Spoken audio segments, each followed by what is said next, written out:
talented. I mean, you're the ultimate underdog, but I need to manage your expectations. Not everyone can be the face of the company. You might not be an A, but you are a B plus. Solid B plus.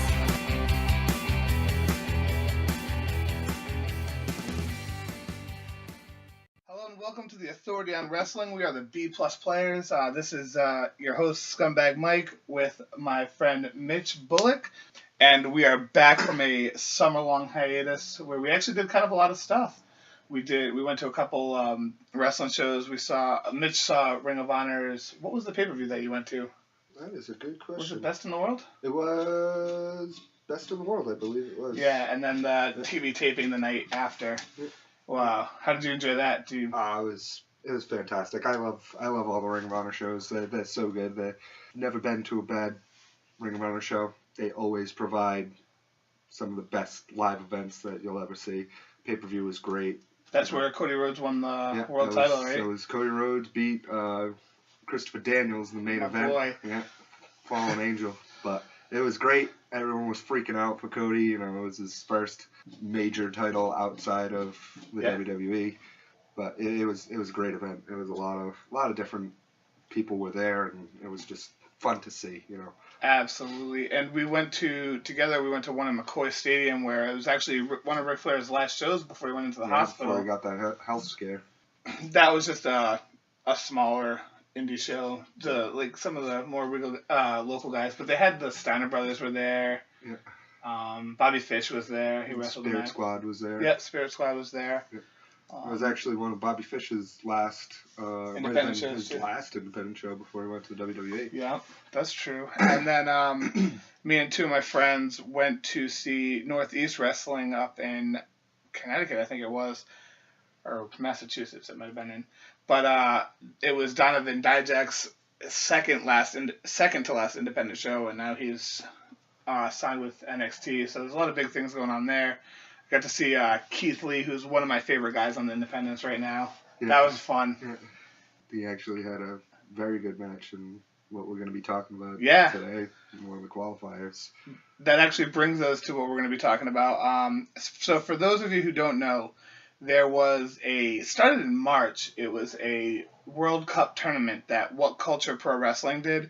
All of it is available on YouTube. I will link everything. If you've been following our Facebook page, I've linked all of the qualifiers on there, so you can watch that. But this past week, they did the quarterfinals, semifinals, and the finals. They also did the round of 16. Yeah, the round of 16. It was the round of 16, then the quarterfinals, semifinals, and finals. Yeah. And they did the semifinals and finals in the last night.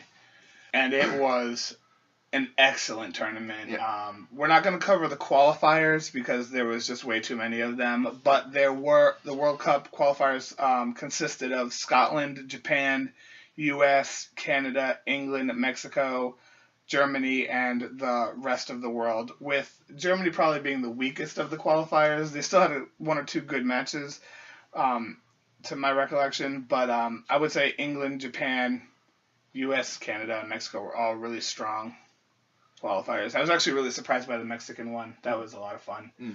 But today we're going to be just talking about the round of 16 all the way through, and that leads us to the bracket. So I'm just going to describe the bracket. We'll go with the left side and then the right side of the bracket. Qualifiers that made it to the left side of the bracket were Kushida versus Kenny Williams, and then Jay Lethal versus Zack Sabre Jr. They had Takahashi and Lucky Kid, Joe Coffey, and it was supposed to be Michael Elgin, but he had some travel issues, and he ended up being replaced by someone that we'll explain when we get to that match. And then on the right side of the bracket, we had Ricochet versus Angelico. King Ricochet, absolutely. Yeah, he deserves that title. And then we had Penta El Zero Muerta versus Bad Bones, Will Ospreay versus Rey Mysterio, and Mike Bailey versus Travis Banks. So that's just the rundown of the round of 16. Do you want to just take it match by match? And yeah, we won't go in insane depth because there's a lot of stuff. Yeah, I think we'll go more in depth as we get to certain matches. Yeah. So we'll start with the left side of the bracket. It was Kushida versus Kenny Williams. This one actually had a really cool dynamic where they both are big Back to the Future fans. They use it in their gimmicks in wrestling. Like Kushida wears the orange vest, and Kenny Williams uses the hoverboard and has the strap up Nikes. And their movesets are very similar as well. And I just liked this match because it was a lot of fun. Yeah, definitely a lot of fun. They seemed to click. Had a bit of good chemistry, which is surprising in something like this. Yeah, it was actually surprising all the way through the tournament with how well everyone worked together, especially with, you had, some matches where people were from Japan and then from Germany, and it was just I know the language barrier alone is difficult to deal with, but the styles of the clash. And they just showed true professional wrestling at its finest, because they took it in stride and made almost every one of these matches was great. Absolutely. So coming out of this, Kushida got the win with his arm. I forgot what it's called. It's like the hoverboard lock. The hoverboard lock. It's like an arm. It's like the Kimura. The Kimura lock. Yeah, I was trying to think of the arm wrench lock. Yeah. He took it to Kenny Williams, and then at the end of the match, they had a sign of respect, and Kushida gave Kenny Williams his Marty McFly jacket, and Kenny Williams gave him his sneakers, the strap-up sneakers, and then they hugged, and that was awesome. Definitely a cool moment for, again, two unique guys who use a very unique gimmick within who they are. It's not even, it's just what they like. And it was definitely a lot of fun, and those guys worked well together. And then we had... Coming off of that, we had Jay Lethal versus Zack Sabre Jr. I'm sure most of you guys know who Jay Lethal is. He was Ring of Honor World Champ, TV champ, longest running TV champ. He is incredible. And Zack Sabre Jr. is one of the best technicians in the world. Just coming out of England, continues to prove it wherever he goes. I love it. He's just the way he flows from move to move, and the intensity with which he wrestles is incredible. He's definitely one of my favorites. And you guys saw him in the Cruiserweight Classic. He was one of the favorites to go to the finals. But this was actually a very good match. They had a lot more... Zack Sabre Jr. broke away from the technical style a little bit more than he normally does, but still just destroyed him. I think he worked on Jay Lethal's arm the whole match. Yeah, because he had a prior injury. Yeah, the night before, Jay Lethal had wrestled 2 matches. He was Will Ospreay's partner against War Machine, I think. Or it might have been that he teamed with War Machine. I can't remember the night before. He ended up wrestling 2 matches the night before, and then that played into this tournament match. And he just couldn't hang with Zack Sabre Jr., and Zack Sabre Jr. pulled out the win. Yeah, he had him in some, Rings of Saturn type move at the end, and just he had his legs. Yeah, he had his legs wrapped up in his legs, and then he just had his arms yanked back, and Jay Lethal couldn't do anything but shake his head. So that just another great match from 2 really, really good professionals, and a lot of people, the casual fan, don't see these type of talent outside of the WWE because they just strictly focus on what they see in the WWE, the entertainment side of the business, which I can understand, but these guys really show you the true meaning of professional wrestling. Absolutely. And Jay Lethal is someone that's been rumored to be going to WWE all the time, but I mean, right now, if he did, it would be alright, but I think he's doing fine. Yeah, I like seeing the indie guys kind of stay where they are at times. Jay Lethal, I think he's going to be good, I believe, wherever he is. Unless, he's not booked properly, and right now he can kind of, I don't want to say dictate, but, I mean, he controls a lot of what he does. Yeah, he has enough leverage with his contracts and stuff where he can kind of do whatever. Yeah. And then moving on from that, we had the Takahashi versus Lucky Kid. Takahashi is the Japanese time bomb. He has some bright red hair, and he has got a new gimmick with the past 2 or 3 months where he has this stuffed animal Daryl. Yeah, Daryl Takahashi. He's a little plush cat, and he's wonderful. It's from an anime. I'm not quite sure which one it is, but it's funny, and he uses it in matches. In this match, he actually hit Lucky Kid with it, but didn't get DQ'd. because it's just a little stuffed animal. Yeah. And they actually mentioned that in the broadcast. They were like, should that be a disqualification? Yep. And they're like, it might be too soft of an item. Yeah, it's less effective than a regular punch. So. Yeah. This one was another just fun match. There was some comedy in it. They got Daryl involved a lot. Lucky Kid kept teasing that he was going to attack it and then didn't. Or, not that he was going to attack it, but he kept, like, taunting it. Looking at it. He would wave at the cat just in the corner. And a lot of different fun things. And, again, it was a very good match. Mm-hmm. You know, they had their spots where really shine for both guys. And it was definitely one of the more fun matches of the tournament, in my opinion. Yeah, absolutely. And Takahashi was definitely like confident and cocky through the whole match, and Lucky Kid got in some good offense because of that. This was a lot more Japanese style wrestling, I would say, because Lucky Kid definitely adapted to Takahashi, where there was more flair in a lot of their moves and a lot of intensity, as opposed to like the high flying style or the brawling style that Germany usually has. And then Takahashi came out with a win. Time bomb, right? Yep, he's the time bomb, which is God's last gift. Essentially. Yeah. Without the pin, right? Yeah. Oh, no, sometimes he turns it into... I think he did turn it right into a pin in this one. But yeah, that's how he got the win on that one. And then... if you don't know what God's last gift is, it's Seth Rollins, who used to be Tyler Black's finisher, which is a cradle brain buster where he just turns it into a small package. Yeah. And then the last match on the left side of the bracket is Joe Coffey, who's part of the Prestige, which is like a faction in WCPW. And it was supposed to be him versus Michael Elgin, but Michael Elgin had travel issues and couldn't get to... Actually, I originally thought it was an injury, but it ended up being travel issues once I looked into it, and couldn't get to the tournament. So they replaced him with Joseph Connors, who was actually in the UK tournament and is supposedly signed to WWE, although he might just be under a developmental contract, because I was looking and I didn't see him anywhere in their like alumni or superstars of WWE. He might be under a developmental. Don't they own? Is it Evolve that they? Yeah, they kind of do some stuff with Evolve and Progress too, I believe. Yeah. Maybe Progress. And I know that CW in England too, so maybe he's a part of one of those. Maybe he's part of one of those. I'm not too familiar with Joseph Connors. I know that he was a former WCPW champion until he lost to Drew Galloway. That's who got the title, and now Drew Galloway's in NXT, which is awesome. Who I believe was also supposed to be in this tournament. He was in the Scotland qualifiers, and he did not qualify, or he was gonna. No, he did not qualify. He got beat out by trying to think of who it was now.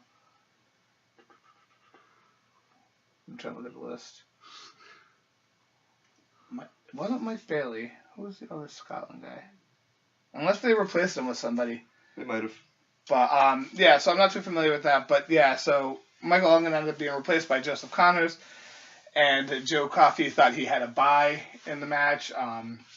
Then the commissioner came out and said that Joe Connors was going to replace him, and Joe Coffey got caught by surprise. They had a good match, really good match. They had a feud before in WCPW, and Joseph Connors actually got the win. And I was wondering, like, what kind of deal WCPW had to make with WWE to get him, and I was wondering if they're just going to make him win the tournament. Yeah. Which we'll get to later, but, like, I was like, if that would be weird if that's how they got him. Yeah.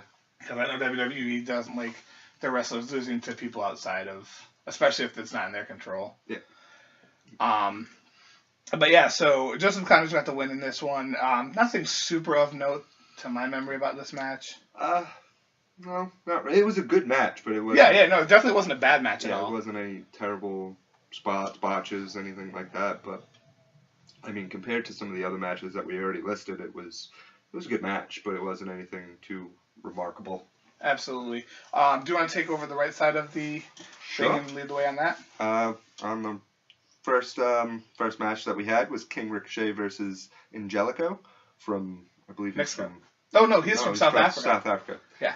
Which was just another fun match. High flyers, both sides. Those guys really went at it, and just, I think whenever you get someone in the ring with Ricochet that can go like Angelico could, it sparks a very good match no matter what. There's very little that you're gonna not be impressed with. Yeah. And that was another one. I mean, Ricochet he's really getting up there for one of my favorites. He's just so he can do something that a lot of people can't do. He's a very technical high flyer. Yeah. He's one of the, like, for what he does, for the high flying and lots of flips and aerial assault and very flashy moves, he's definitely one of the cleanest, smoothest wrestlers I've ever seen. Like, imagine if Sabu from ECW never made a mistake. Like he never slipped on the top rope or anything like that. Ricochet, I don't think somebody mentioned it to me a little while ago that Ricochet, he's never seen Ricochet botch a move or anything like that. Even there was a match where he fought Ospreay about 3 months ago and the ropes broke. When he bounced off the ropes and went to do his backflip into like I think it's a Dragon Ball Z pose, like the slamming on the ground with your fist. Even though the ropes break, he never lost control and was like in full form, even though Ospreay kind of slipped up and banged out, which is understandable. But yeah, so Ricochet is very smooth and everything, and I looked for it this whole tournament, and I don't think I saw one slip up. Yeah, no, I completely agree. It's like he takes his time and like no matter what he's doing, he always like takes a breath and like thinks about the move right before, even though you can't really tell because he's going so quick. Yeah, it's like everything else is slower for him. Yeah, like everything else moves at a slower pace, and we're just seeing it, and it's just as fast as it's normal speed to us is him going slow and methodical. Yeah, it's weird. It's something you could definitely got to look out for. Yeah. So he did pick up the win. King Ricochet did pick up the win in another fun match in that one. My only complaint about this match is I didn't like the end. It was he used this weird submission where he was laying on the ground and was holding down his arms in a crisscross pattern and then put his feet up around his neck and then crossed his legs around his neck, and it was just like it didn't look like it would hurt at all. Yeah, it was a weird move that I've never seen him use before. And then he dropped him down, and Helico couldn't move at all, so he just tapped with his feet. Like, it was just a weird submission, and luckily he hasn't used that since that I've seen. Yeah. You want to go with the next one? Yeah, you got it. All right. Oh, so the next match was Bad Bones from Germany and Penta El Zero Muerta. There's no way I was going to say that right. Yeah, no, that's right. So, from Mexico, and he's one of my favorites. He was in the Battle of Los Angeles last year, and that's when I first took note of him, and he's incredible. Yeah. Lots of high flying with a lot of power behind his moves. Yeah, he's like a stockier guy. Yeah, he's prepared for that from a Yeah. a guy who can do what he does. Yeah, he's definitely a luchador, wrestles in that style, but bigger and stronger. So it's nice to see that from him. And this was a power match. These guys just beat the crap out of each other with some high-flying stuff from both guys. Bad Bones tried to adapt to his style. I think it ended with like Penta El Zero doing 2 Canadian destroyers into a package pile driver, which is his finisher. The finisher, yeah. I forgot the name of his finisher, but it's awesome. And so Penta El Zero gets the win on that, and then he goes on to the next round. And then if you want to go down to the next. The next one is Will Ospreay versus Rey Mysterio, in a very fun match for me. This is, you don't get in like a dream match with 2 high flyers like this very often anymore, because for whatever reason it seems like they're not as popular or not as, like when Rey Mysterio was in WCW with Hoopty Guerrero, they had a lot of popularity around them. I think that came mostly from them being something new that we haven't seen yet. That's true. And it could have been the way that it was booked, too. I mean, absolutely, that's true. It was right off the rip. You got the first storyline, the main storyline in the beginning of WCW, and then it was cruiserweights for like the next hour. Yeah. But Rey Mysterio, Ospreay, very, very good match.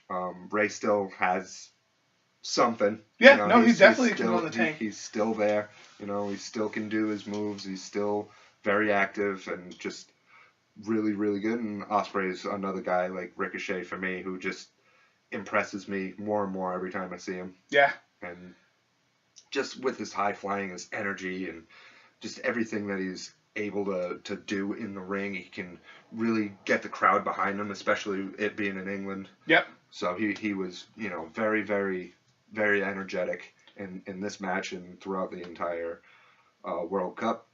I don't know. Yeah, no, this definitely was one of the cooler first round matches.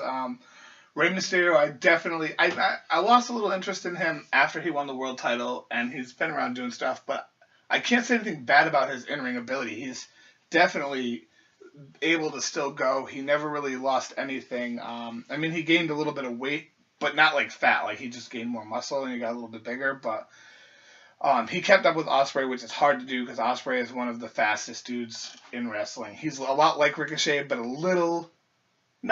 he's not sloppy by any means, but he's a little less smooth than because I think he tries to go too fast sometimes. Yeah.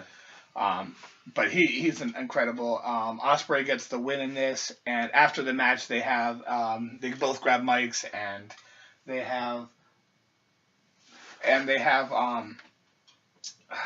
Ospreay is like in tears, telling him how much it meant to him to wrestle one of his heroes, and that Rey Mysterio is the reason why people like him are in wrestling and get chances today, because it's true. A lot of Eddie Guerrero, Rey Mysterio, Juventud, Psychosis, Super Crazy, all those guys that came from Mexico, then ECW, and then WCW are the reason why a lot of smaller guys get a chance. Like, I mean, you could talk about Shawn Michaels and Bret Hart, but they're not as small as these guys. They didn't come up as cruiserweights. Yeah. They came up as technical wrestlers who, could do other things, but these guys were strictly cruiserweights. That's what they did. They were the aerial guys. They were the high flyers. This is what they were trained to do. This is how they went about doing what they do. And Ospreay is great. Like you said, he got very emotional. He talked about when I think he was 12, and his family couldn't afford good seats, so they sat in the nosebleeds, and all he wanted was the Rey Mysterio head bump, and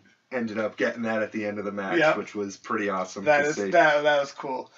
So that was definitely an awesome match, and it told a nice story in it, and it ended with Rey Mysterio passing the torch to Ospreay in a way. Yeah.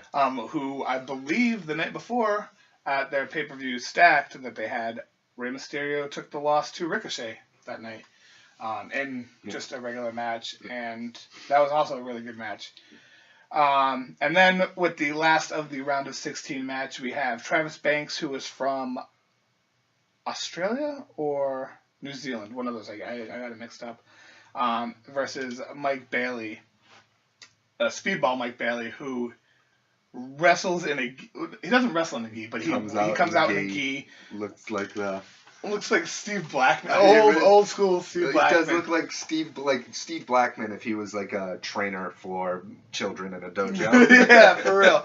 But that is nothing to fault him for, because Mike Bailey is incredible. So good in the ring. Fast, quick strikes, very aggressive in the ring.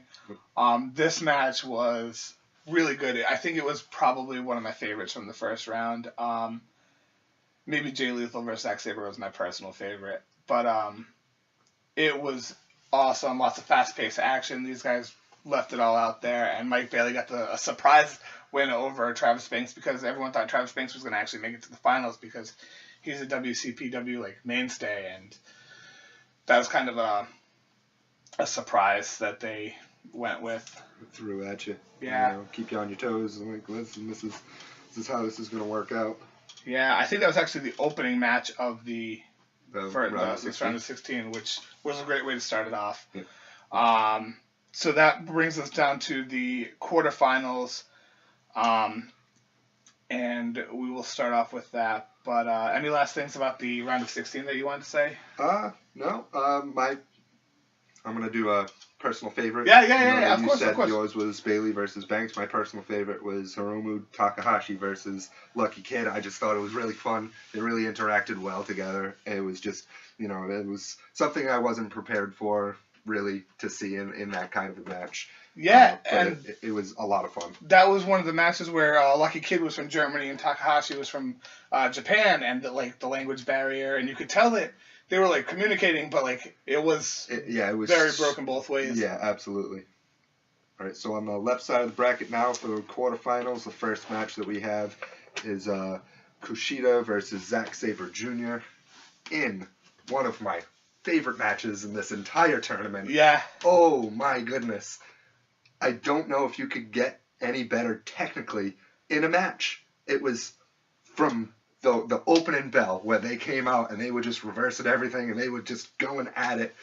It was absolutely fantastic. Really showcased both guys. Yeah, agreed 100%. And it was just so intense. And these guys, to my knowledge, have never wrestled before. But man, they had good chemistry, and it looks like they've been in the ring 100 times with each other. Yeah.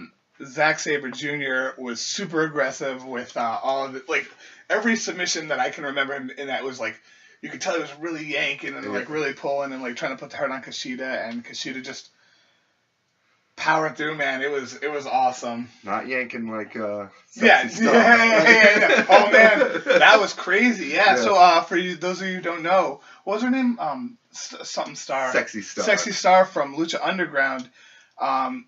Was in a match in AAA against Rosemary from Impact, or GFW now. Yeah. I can't even keep up with the names. The I almost called it TNA, and then I was like, oh, Impact. Oh, wait, nope, GFW. And on purpose dislocated her shoulder. Yeah. It came out that it was on purpose, and now she's being penalized and taken off of Lucha Underground. And, a lot of different things. She's losing a lot of money doing that. Yeah, I know. I don't know the whole story behind it, so I mean, I read a little bit about it, but man, that was crazy. Yeah.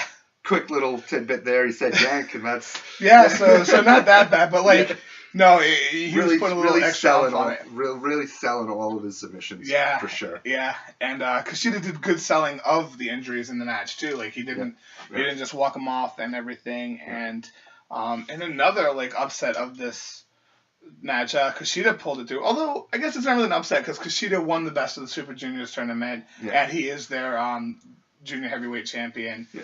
And Kushida is I think one of the more underlooked, maybe not underrated but definitely one of the more underlooked wrestlers on the planet right now. I mean, he's got a lot of different titles that he is putting on his resume. He is up there for pound, one of the best. Yeah, absolutely. And he's definitely one of the stars of this tournament.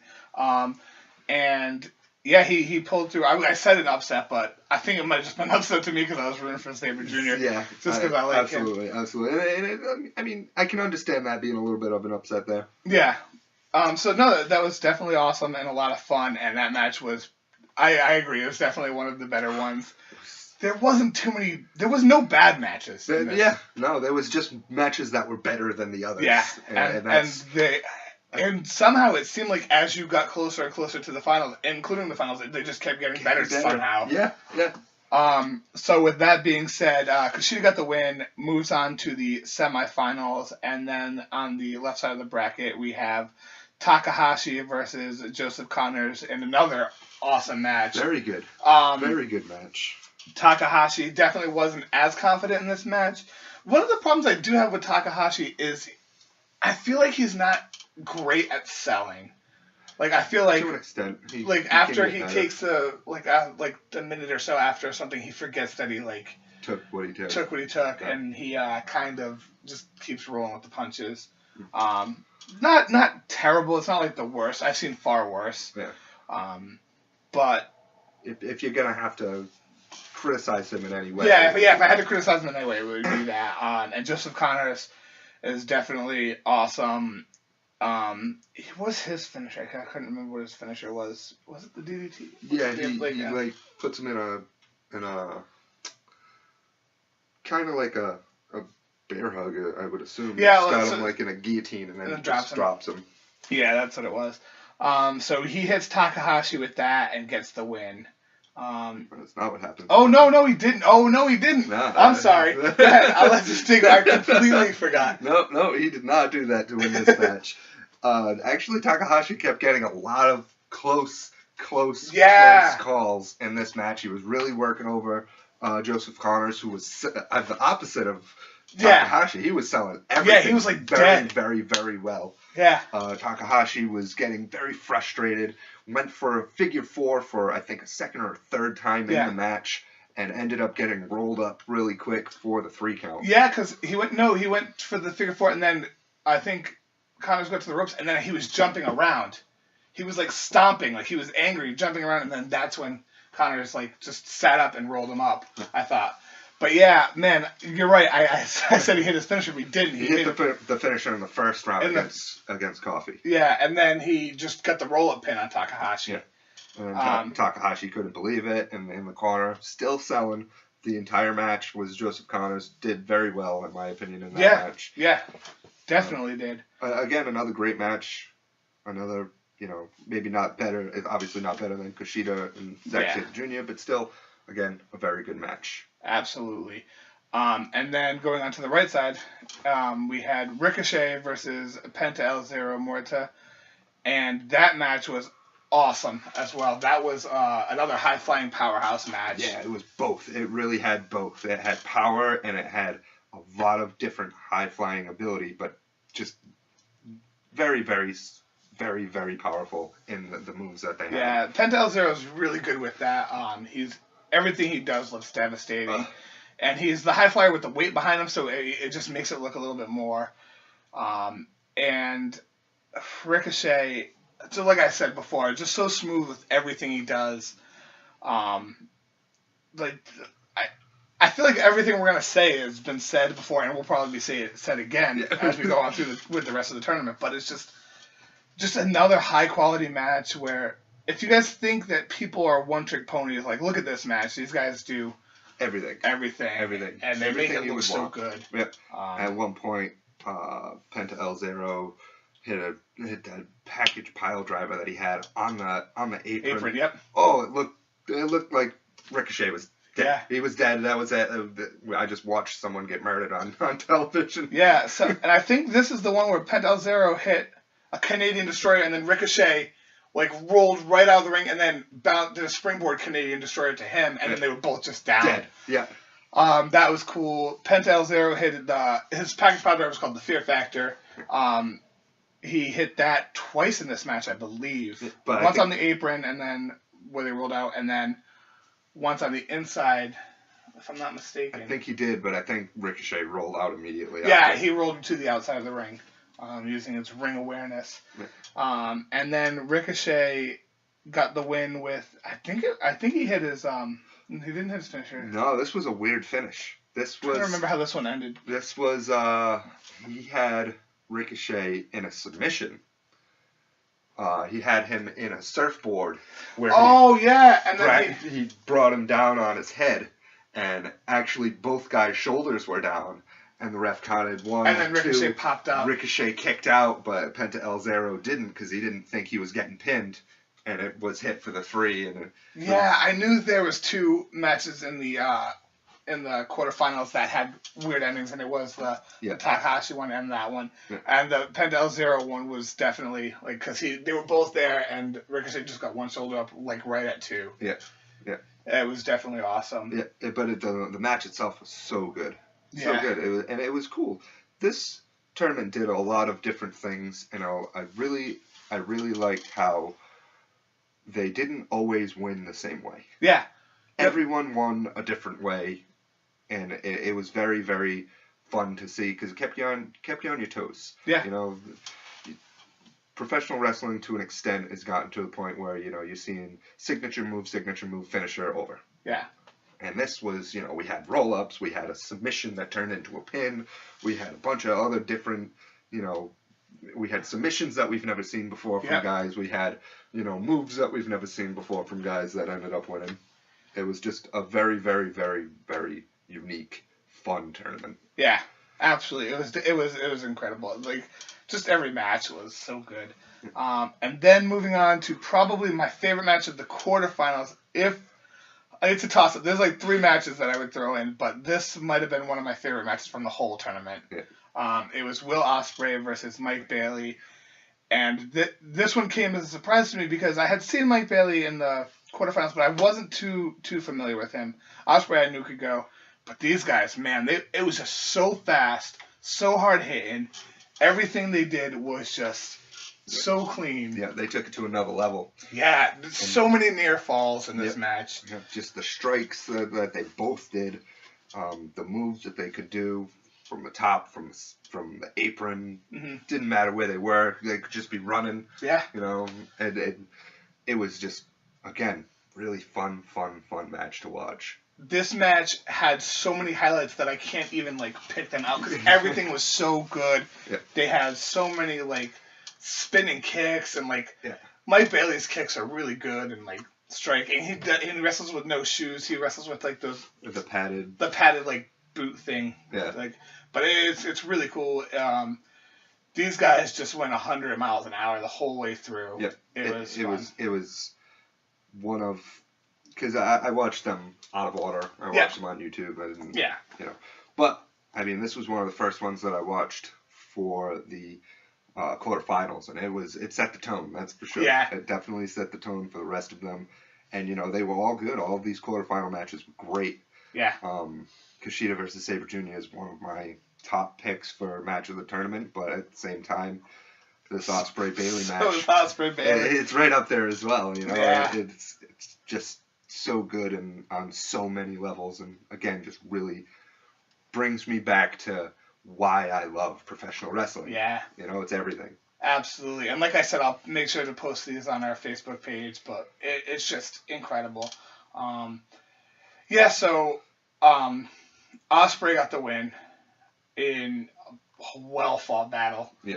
Yeah, I think he hit the Ospreay cutter, right? Yeah. Yep. Was it off the top? No, it wasn't off the top. It was. It was just the regular. Yeah. But he hit it, and there was a few times where he tried it, and I think it didn't work. Or Yeah. got countered. He kicked him. There was a lot of different.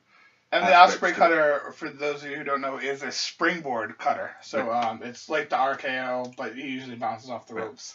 Yeah, it's kind of. It reminds me a lot like the lethal injection, Yeah. except instead of doing the Handstand. handstand, you're just springboarding. Yeah, from the middle. Sometimes he'll do it from the outside, Yeah. but it adds a little bit more impact to the move, and I've seen him hit it in multiple ways and everything. Yeah. So Ospreay gets the win on that, and that, like I said, was probably one of my favorite matches.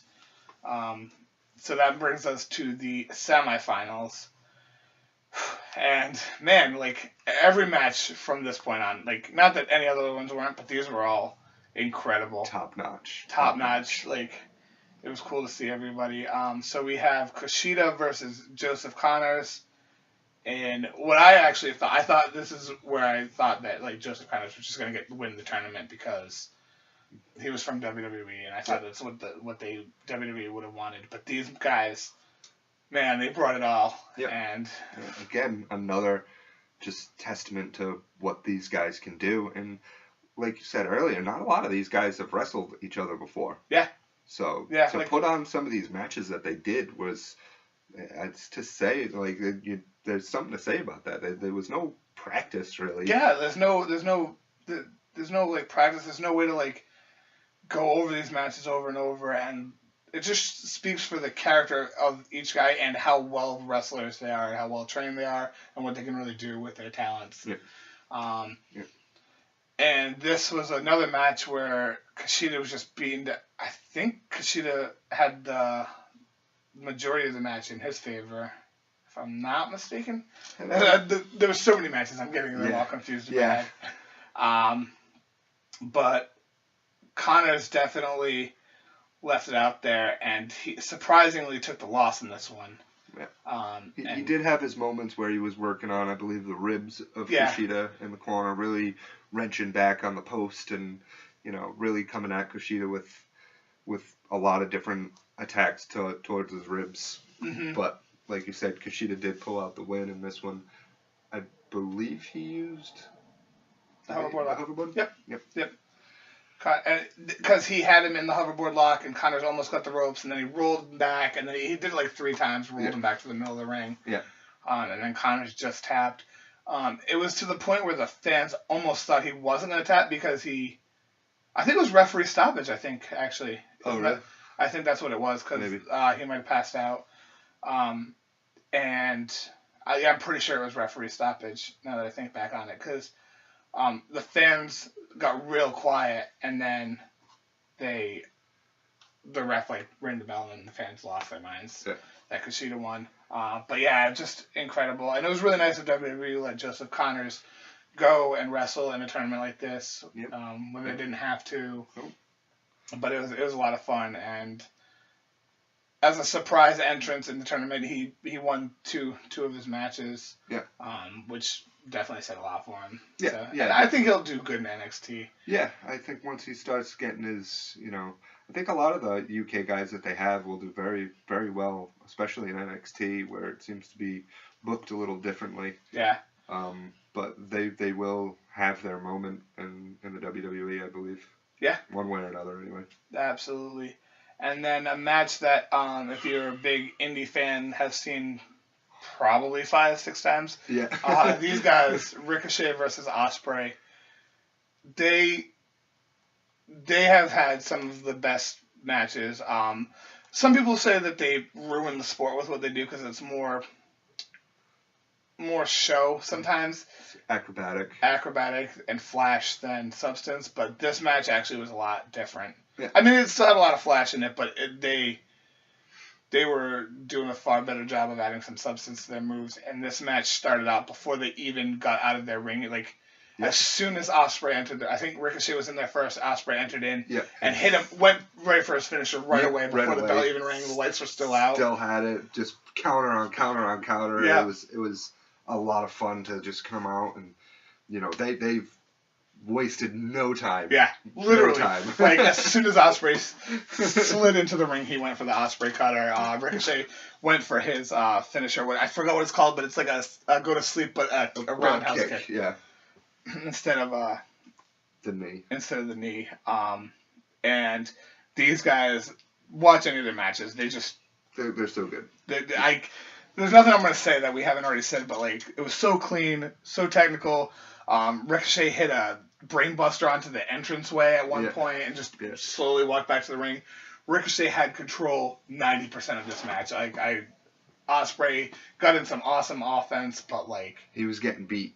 Yeah, he was getting beat real bad. He was getting beat real bad, and it was booked perfectly. Yeah, because they wanted to make both guys look strong. Yep. And they ended up doing that because the finish of the match ended up having Ricochet going for, I think, a powerbomb or something towards that, where he ended up just getting rolled up. But the roll up was essentially like a sunset flip. Yeah, he had him on his shoulders, and then he had him in a like Eric Young's finisher. In NXT, where he does he has you in the wheelbarrow pose, flips you up and hits you with a neck breaker. Had him like that, and then Will Ospreay leaned up towards him, spun his body, and then rolled through for like a victory roll. A victory roll. Yeah. But at one point in this match, Ricochet went to hit his finisher, and Ospreay literally evaded it by collapsing. He went to go to hit the go to sleep, and as soon as he dropped him to his feet to hit the kick, Ospreay just collapsed, and Ricochet whiffed, and it was cool to see. I watched that a couple times because man, he was close to kicking him right in the head. Yeah. But and then Ospreay just stayed down and sold like a champ. Yeah. After he was out, Ricochet was just looking at him, pulled him up, and then Ospreay slapped him, and then that's when they went to the finishing sequence. But we did have Will Ospreay pulling it out against King Ricochet. Yeah. Which, again, fun match. Yeah. Fun match.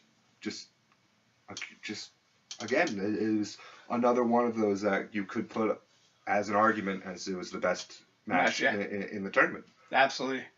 And then we go to the finals with Kushida versus Ospreay. That happened the same night as the semifinals. Yep. After both those guys went through crazy wrestling matches, and they once again go for another half hour. Yep. Each of these guys wrestled easily 50 minutes. Easily 40 minutes. I think Ospreay's match was 20 minutes and Kushida's match was 25. But then their main event was 25. So, yeah, and the caliber of wrestling that they did was incredible. It's top notch. So the finals was Kushida versus Ospreay. Actually, a match that told a really cool story. And I don't know, maybe I've been looking too far into this, but Ospreay, I don't know if they were going to actually have him go as far as they did in the tournament. I don't know how far in advance they booked this out to see who the winner was. Yeah. And everything, but storyline wise, in WCPW, Will Ospreay's tag team partner, in a match with War Machine about a month ago, popped out 2 of his ribs, like completely popped out. He might be done with wrestling for a while. And Will Ospreay in that match, who he was the heel in that match, went 1-on-1 with War Machine for about 10 minutes. And he was the underdog. The fans immediately got behind him. Before that match started, he was like the arrogant, cocky jerk guy who, like, he's good and he knows he's good. And coming out of that match, he was the underdog, and he got an invitation to join Prestige, which is like the big heel group in WCPW. They're very cocky, a lot like Evolution. And because of that, Ospreay said he didn't want to join, and so he's kind of face now. And I wonder how much that tied into this tournament, because he played the underdog in almost every match, except for the Mike Bailey match. Like, against Rey Mysterio, he was the underdog because Mysterio's the veteran. Yeah.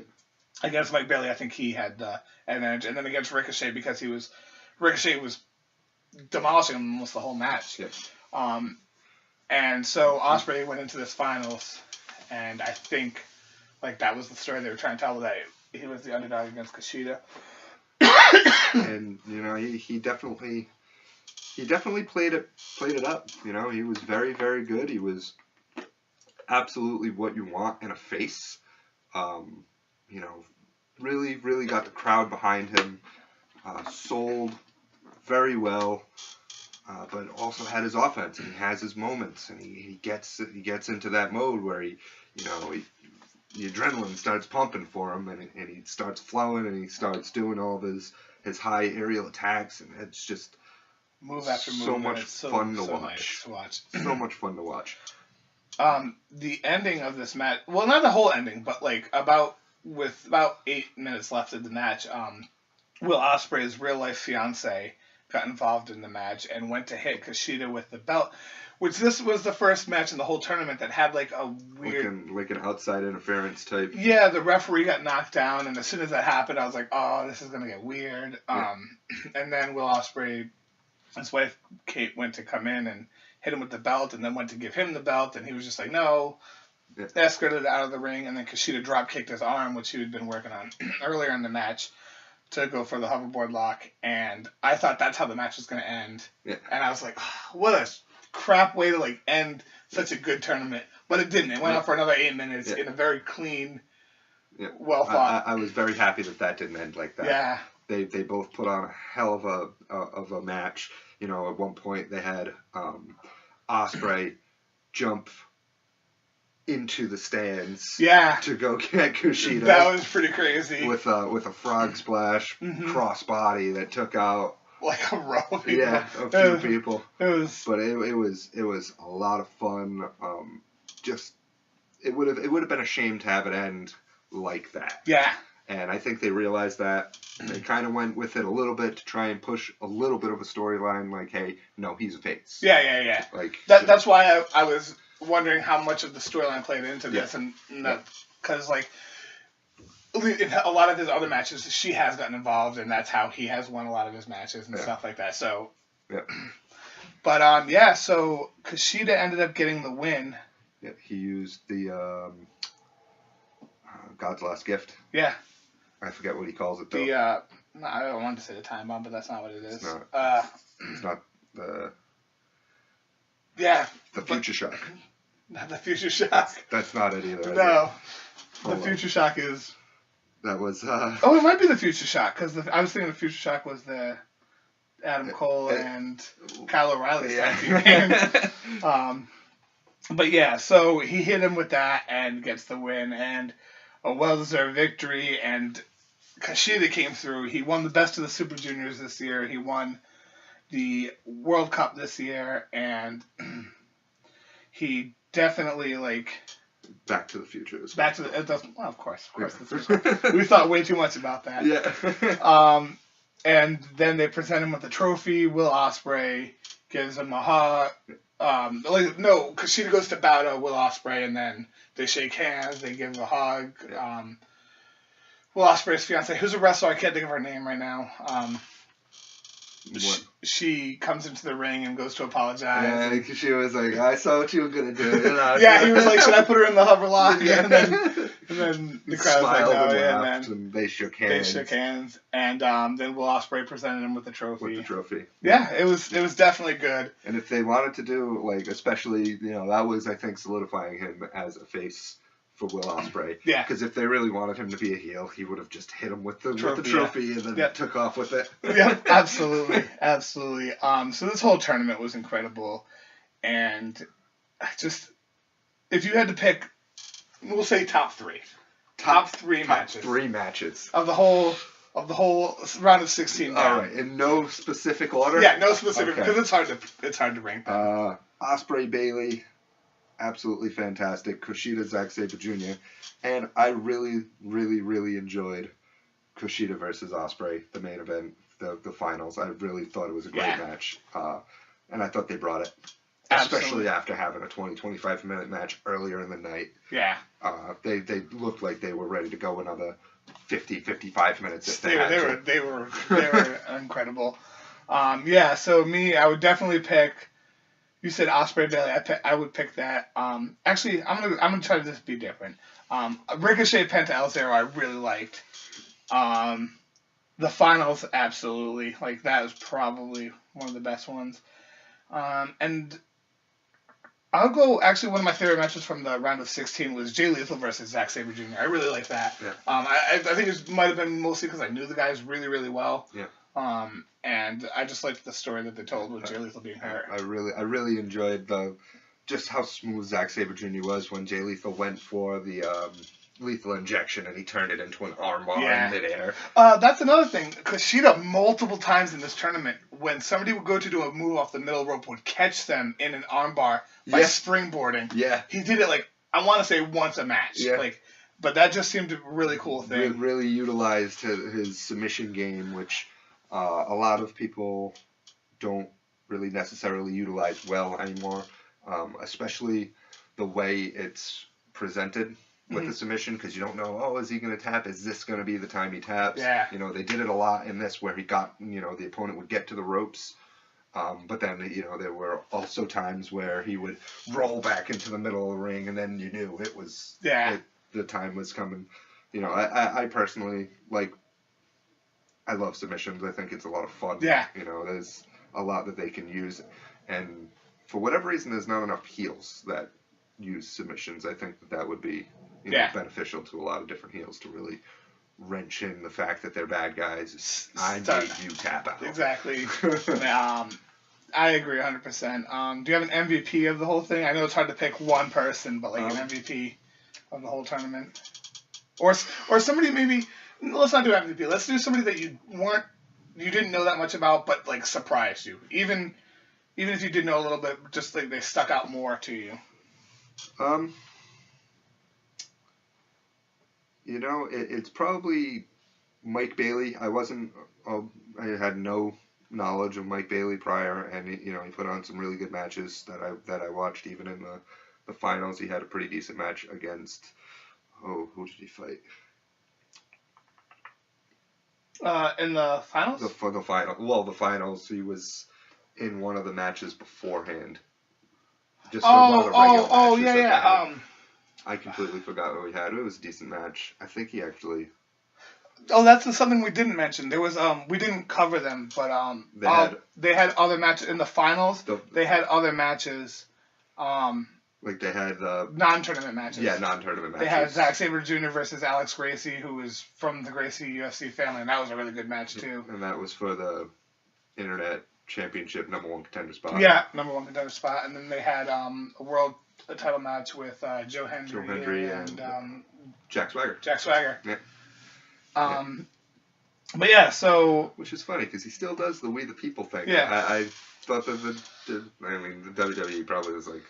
We the people. We can't trademark that Constitution. That. Yeah. We can't trademark that, so you can have it. Yeah. So I mean, so who was your? You said Mike Bailey was your standout. It was either Mike Bailey. I can also say Ricochet though, because every time I see him, it's something different, and it's perfect. Yeah, for real. Like I don't know, like it's the closest thing to being a perfect aerial wrestler that I've ever seen ever. Yeah, hands down. So me, I mean, I knew how good Ricochet and Ospreay going into this were. Mike Bailey did surprise me, but I'm not a fan of like choosing the same answer. So I'm actually because maybe just I don't know why I've watched him a ton in New Japan, but maybe I just didn't appreciate him. But this tournament definitely showed me Kushida was. Yeah. Man, he can go. I've seen him live a few times, and it doesn't matter if it's live, house shows. It doesn't matter. He's one of the best. Again, that's what I was saying. Yeah, he was Ring of Honor World TV champ when you went, right? Yeah. Or was going for it. Well, yeah. I mean, even last year when we went, he was there. Yeah. No, yeah, he was there. And I remember last year when we went, I was really surprised by the Takahashi Dragon Lee match at Ring of Honor at All Star Extravaganza. Yeah. But that's gonna wrap it up. We want to actually hear from you guys. We want to keep doing this. We want to do more stuff. There's the women's Mae Young tournament coming up. Yep. We want to know if we should cover that. We could do some retro things. There's tons of Ring of Honor things. I feel like we kind of want to stick to the independent or NXT stuff or lesser known stuff because main roster. Yeah, there's a lot. Everyone seems to be talking about the Monday Night Raw and the SmackDown. We want to really gauge into the rest of the wrestling world. Yeah. So if you have different promotions that you want us to try and watch, we can, take it into consideration. Just any sort of comments that you want to see us talk about, really, other than the main, the Raw and the SmackDown. I mean, we might be doing like different pay-per-view reviews, quick things like that. But as far as like reviews and stuff like this, we really want to try and keep it on the independent, or not so much just away from WWE's main roster. Yeah, pretty much. Like we'll stick to we can stick to NXT. We can stick to. Yeah. I have a bunch of PWG stuff. We could look up some Ring of Honor stuff. Any old pay-per-views. If you guys have any recommendations or just matches, we could just talk about matches. Yeah. Anything. I want to try different stuff. Yeah. So any ideas that you guys have would be awesome. Just let us know. So that's going to be about it. Do you have anything else? No. But if you guys want to check out Drawing Blanks, they have a very, very good entertainment. They do video game reviews. They do a whole bunch of different things. They do unboxings as well. Yep, I have actually done a few things on there. I do Loot Crate unboxings on there. Just a bunch of different things. Check them out. They're on YouTube, Twitch, Facebook, and Instagram, I believe. Absolutely. I'll put links to their stuff up under this video because they always give us a shout out whenever you're around there. So look at you doing cross promotions. Yeah, definitely try it. Shout out to those guys. Absolutely. All right, so that's going to be it. All right, take care, guys. All right, have a good day.